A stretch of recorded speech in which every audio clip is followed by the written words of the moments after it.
Mistake అంటే తప్పు లేదా పొరపాటు.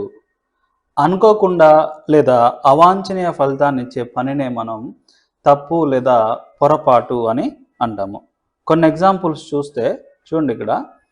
I think that we may have made A mistake in our circumstances. అంటే మన పరిస్థితులలో మనం తప్పు చేసి ఉండొచ్చని నేను అనుకుంటున్నాను. ఇంకో ఎగ్జాంపుల్ చూస్తే check your essay carefully for any spelling mistakes. Check your essay carefully for your spelling mistakes. అంటే ఏమైనా అక్షర దోషాలు ఉన్నాయా అని మీ వ్యాసాన్ని ఒకసారి సరిచూసుకోండి.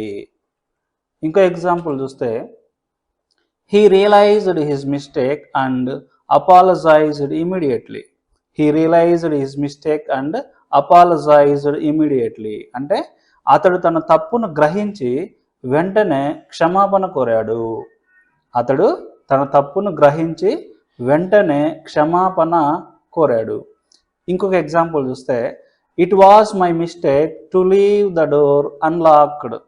It was my mistake to leave the door unlocked. తలుపుకు తాళం వేయకుండా వదిలేయటం నా తప్పు. ఓకే, తలుపుకు తాళం వేయకుండా వదిలేయటం నా తప్పు. ఈ విధంగా ప్రతి పదానికి 5 అర్థాలు నేర్చుకుంటూ 1000 పదాలు కలిగినటువంటి పీడిఎఫ్ బుక్ని మీరు కావాలనుకుంటే ఫస్ట్ కామెంట్లో ఉన్నటువంటి లింక్ లేదా డిస్క్రిప్షన్లో ఉన్నటువంటి లింక్ మీద క్లిక్ చేసి పర్చేస్ చేసుకోవచ్చు.